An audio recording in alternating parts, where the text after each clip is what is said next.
Hi guys, welcome back once again. Advice for this is, kapag tumalikod ka sa iyong kasalanan, huwag mo na itong balikan. Ganito po yan papaliwanag ko.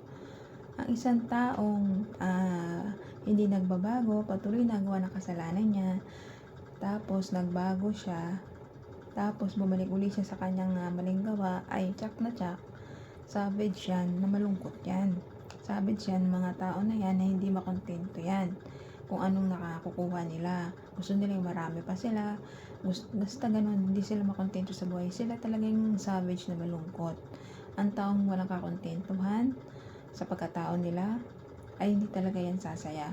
Ang tao kasi masama, patuloy na gumagawa ng kasamaan para sa sarili nila, para sa kapwa-tao nila, ay tiyak na tiyak, mapupunta yan sa impyerno. Ang taong hindi nagbabago at pinabalikan yung mga maling gawa nila na patuloy nilang ginagawa, tulad ng pananakit sa kapwa-tao nila, tulad ng pagbubuli nila, paggawa nila ng masama, pagpatay, pagnanakaw, pangnismis, yan mga maling gawa nila, pagsama sa mga Diyos-Diyosan at sa demonyo, at pakikiapik, pangangalunya.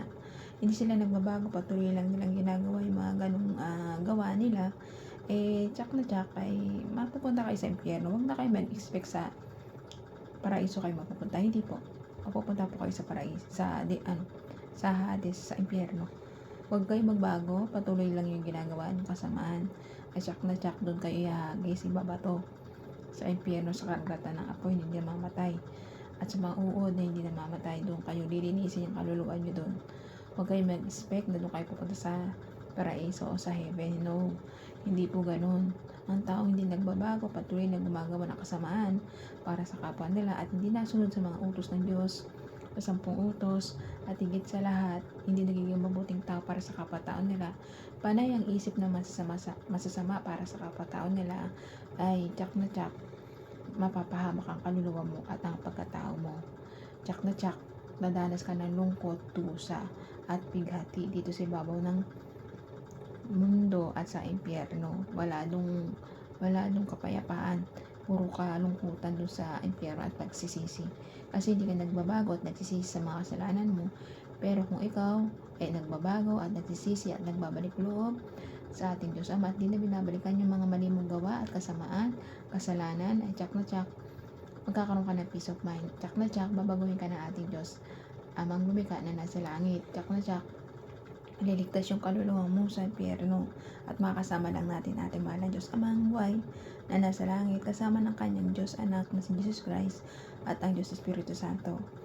Kaya ikaw ngayon na magbago ka na. Kung nakipapapanood mo ako, baguhin mo na pagiging masama mong tao, ang ugali mo, na patuloy kang gumagawa ng masama sa kapwa-tao mo. Maging mabuti po sa ating kapwa-tao, pag-isipan lang po natin sila ng mabuti para tayo maging kalugod-lugod sa mata ng ating Diyos Amang lumikha na nasa langit.